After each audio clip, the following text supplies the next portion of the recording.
Welcome back to this week's Golden Rule Radio. It's Rob and Tori today. Miles is on the road. We will try to carry on in spite of his absence. Not too many charts today. That's my dream. We often joke because I like to focus on fundamentals and Miles likes to focus on the technical analysis. So we cover it all, right? But it's still, I get to hog the microphone away from Miles this week. But Rob, yeah, it's tough. I know last week was kind of a somber show in a sense, and not a whole lot has changed. Things have built up. I mean, you brought up the point that metals can certainly spike in a period of geopolitical tension and then come back down. Well, we saw that when Russia invaded Ukraine. We had a huge spike and then gave it all up plus some. This time, though, I think we're face to face with a brewing crisis in the bond market and what we've referred to as the dollar doom loop. Yeah, and to kind of recap, we do have some images here today, and I'm going to go back a little bit to some things that Miles had provided us with a little bit of foresight and wisdom, because we have to go back and say, okay, are these moves significant technically? So fundamentally, yes, the dollar doom loop and the bond market and the geopolitical tensions are the reason that we're seeing thresholds cross. And when you and I were talking, you talked about that $1,940 figure being somewhat significant. And that was part of a compression range that, as you'll see by this image here, was tightening. And as we've carried on into October, we've blown through it to the upside because gold today hit a high of $1,968.30. So we've had these huge days. We had a 3% up day one day last week, and those are rare. You might see that in a bad year 5 times, 7 times in a year. And I think we're going to have 2 here in a short period of time. But all that to be said, we're recording at 1,950, just about right on the dot. And that's big that we have broken out above that. And that floor held, I'll show you another image here where he had this mid-range trend line drawn out. And in order to really assume a resumption of a bullish type of activity, we had to break above that and set a new high. And we've done that here on the intraday. And now we're in a range that's pretty wide open. There's not a whole lot of resistance between here and what? 2,100, really. Yeah. I mean, a little bit. Miles was talking about a bit of a fist fight, I believe, at around 1940. It's like it was not even there. Right. And again, as geopolitical tensions calm, which is always possible, then this could be an anomaly, like to your point. Right. It could be. But when you look at the Treasury auction that just occurred, way undersubscribed, you would have expected the dollar to be the recipient of a lot of flight capital, safe haven capital looking for a place to go. And it's really not. I mean, the dollar is a little stronger today. It's around 106.50. Interest rates are higher across the board. Well, with the exception of the 1-month T-bill.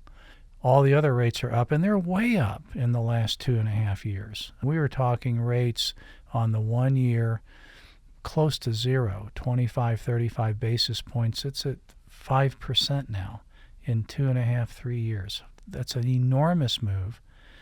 And the dollar is still strong, and yet gold hasn't suffered from a fairly strong dollar and much higher interest rates. In fact, we are in a situation where the budget, the deficit, the debt, the interest on the debt, all of that is coming to play. And you have reporting from the Financial Times and the Wall Street Journal highly critical of our leadership in Washington, or lack thereof, fiscally, let alone politically and geopolitically. So we are not in a safe haven world where treasuries are a good place to park to the rest of the world. That's right. The more we aim to spend, the more we have to fund it, right? That money has to come from somewhere. And they can't borrow the money. The lenders are not there. That's right. As far as other countries now. Other countries. The lenders are there domestically. To a degree. But in my opinion, the Fed's balance sheet is going to have to grow because they can't continue to raise interest rates. It's going to crush an already stagnant real estate market and automobile market That's exactly why something breaks. And that's that dollar doom loop that you're talking about, is it's actually a rising dollar like we're seeing, rising energy prices, rising bond yields, and you get this vicious cycle where rates stay higher longer and the economy can't sustain it. No. Wages can't meet. And so you get this recession or even depression. And it's almost like, well, that's what they're hoping for, is this disinflationary or deflationary type of an event. Or is it conflict? Is it war that pulls people out like we talked about last week? But yeah, I mean, the reason that the bond market is so significant is if we need to spend more, regardless of the reasons, domestic policy, foreign policy, aid, whatever it is, interest rate, debt service, all of those things cause us to borrow more, and we're borrowing at higher interest rates. That's really what the problem is. Well, we have $14 trillion in debt rolling over here, like we talked about last week, by 2026. That's almost half of our current debt. Yeah. I mean, you have 1.5 trillion in commercial real estate loans alone maturing in that period of time. And think about that being refinanced at higher interest rates. That's a stagnant economy when that happens. But the problem is we're going to have, as we heard it put so well by Morgan this week in our staff meeting, this gusher of new debt coming if a recession happens, because they will spend their way out of it. And if we spend our way out of it at higher borrowing costs, that's a problem, because we have lost the volume of buyers that we had from other countries. And you're right, this debt issuance that we just had that tanked, it was the second largest ever, second since COVID. Well, that was understandable that you would have the largest ever during COVID. We don't have that type of an issue going on in our economy right now that they're talking about. So the fact that it tanked and you didn't have the lenders step into the plate, well, since we lost the countries, it's been hedge funds, it's been pension plans, and it's been our central bank, but it's also turned now into the retail investor seeking yield on their cash, right? Pulling it out of their bank. Yeah, that's right. And yet here are the banks setting these record profits off of what? Interest rates, right? So they're having a heyday seeking yield just like you and I are, and somebody's going to be left holding the bag. Yeah. And it's not the right type of bag. It's not a bag of junk silver as you would prefer. Which, by the way, we are loaded with junk silver and silver dollars. I had to put in a plug. There you go. That's funny. No, we are. And silver's actually followed suit too. I mean, it got a high of $23.30. I mean, we're up a couple of dollars in just a very short period of time, up over 10%. Yeah. It's 22.92 as we record. Now, the ratio hasn't changed. It's still at 84-1. So silver is actually completely keeping pace with gold in a geopolitical environment, which tells me that maybe this has more to do, like your point is, with other fundamentals than just the Israeli-Middle East conflict. Which is so concerning.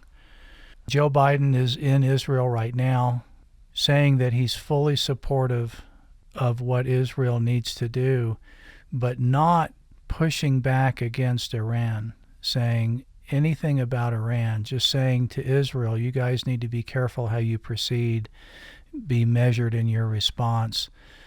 Like somebody could have come to the United States on 9/11 saying, you guys need to be measured in your response. Can we absolutely fault the Israel government and the IDF from going in there and cleaning house? I can find no fault with that. Well, and here's part of the issue too, is the media will have you think that it's just about Gaza, but it's not. Not you know, at the all. fact that you bring up that the president's not saying anything about Iran tells you a lot. Well, there's a lot of tension there right now. So my concern is, even if this is a geopolitical push on the metals price, which there's some argument to that because platinum and palladium haven't had the same type of move No, this they week, have not. right? No. Platinum is still under 900, Yeah. palladium still under 1200. Yeah. And so not a whole lot to talk about. In fact, they're both down today, Yeah. unlike gold and silver. So all that to be said, here are my primary concerns about this thing building and not going away quickly.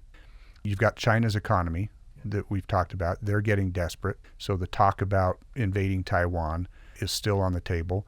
You've obviously got the Russian-Ukrainian conflict, which ramped up a little bit last week because of the Finland gas pipe sabotage, supposedly by the Russians, which is a NATO country. Finland is. We're losing our allies to the new highest bidder. It's taking place in South America and Central America, as well as the Middle East.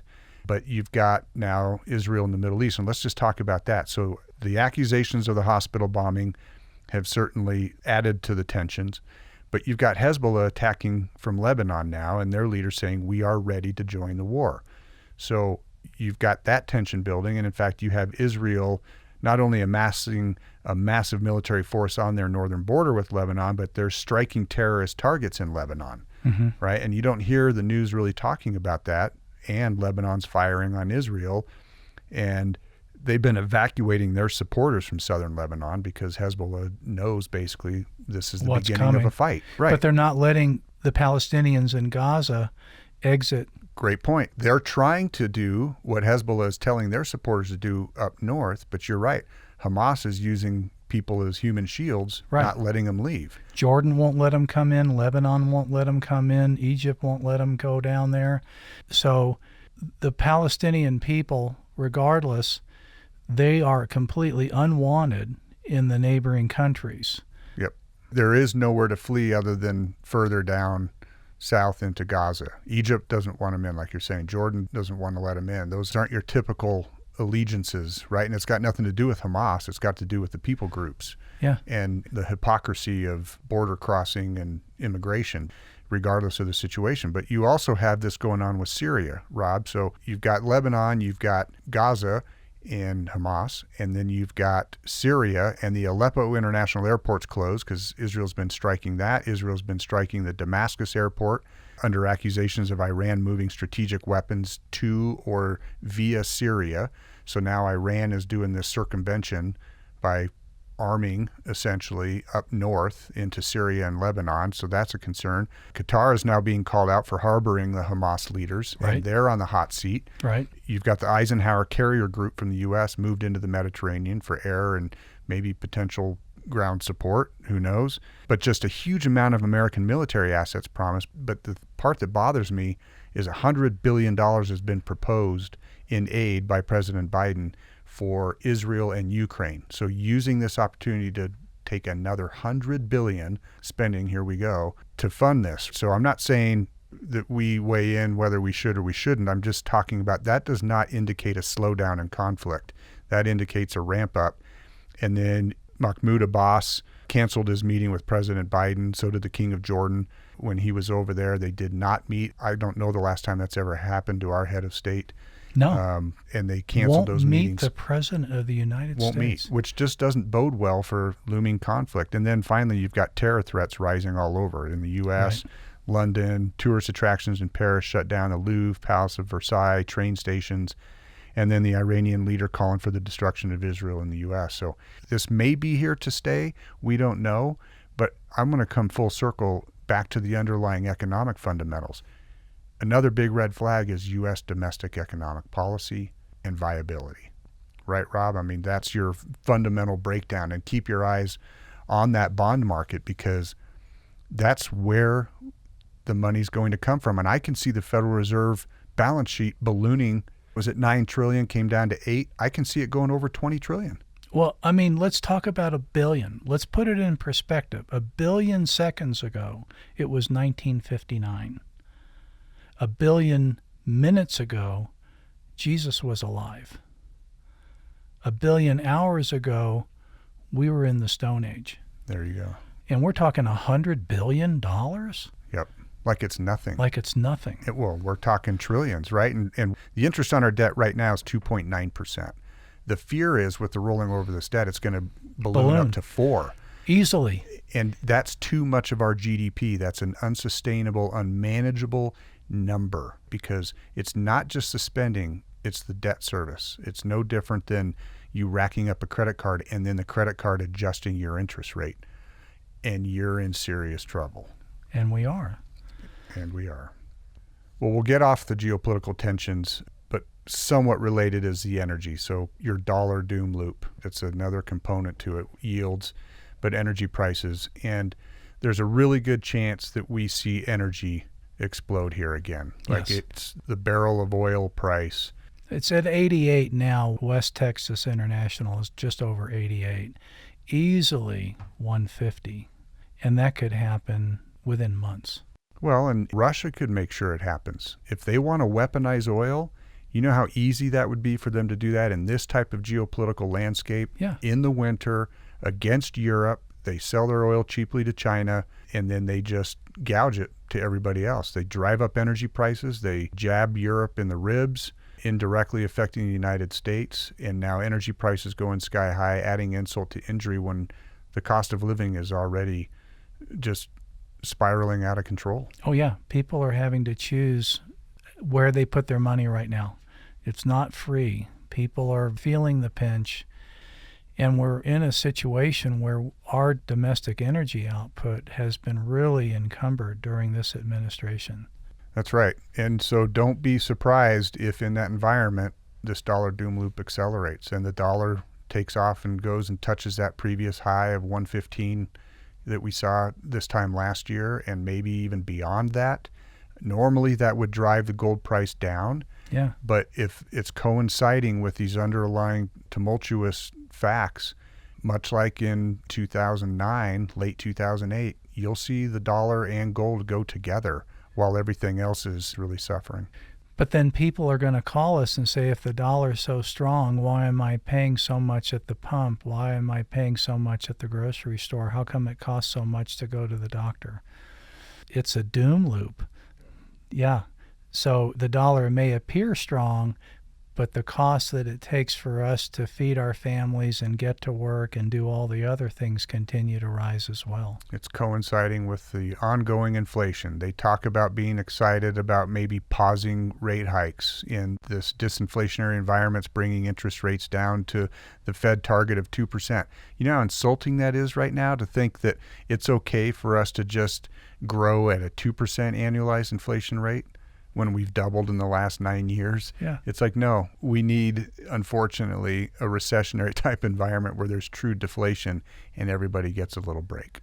And people are sitting there in front of their TV saying, stop gaslighting me. That's right. Because we are totally being gaslighted. Well, with gold being up 1.25% today, coming into the close, we've got the NASDAQ down 1.4%. The Dow Jones Industrial Average is down 1%. S&P is down 1.3%. So the stock market is already reacting negatively and always looking forward. And that's what's happening in equities right now. They're looking forward to, hey, wait a second, things aren't good here in the U.S. Yep, and it sounds like today is a little microcosmic example of gold being a hedge on your portfolio. Correct. This is exactly why you always buy it, always own it. Don't wait for this type of environment to take your first position. It's X% of every portfolio. So in times like these and on days like this, it will do for you what you intend for it to do. Well, and we're still within 10% of the bottom, too. I mean, gold is hovering around 1950. We're up, I'm going to say about 8% from where we were in the low 1800s a week and a half ago. So the old adage is you try to buy within 10% of the bottom and sell within 10% of the top. Tori, we could easily see a doubling in the gold price in the next year and a half, 2 years. This is not off the table whatsoever. And it's not good news. It is not good news. That is not to excite the listener. That is feeding into this bleak picture that we're painting. Yeah. If your gold is doing that, it's good you took a position. Unfortunately, it's devastating for the other financial aspects of your life. Yeah, I agree. On that serious note, thank you for listening. If you have any desire to contact us, you can reach us here at McIlvaney Precious Metals. Our phone number, 800-525-9556. You can also go to our website at McIlvaney.com and all the other social media that we are plugged into. Please contact us. We'd love to visit and go over your particular financial situation. Thanks for listening and have a great week.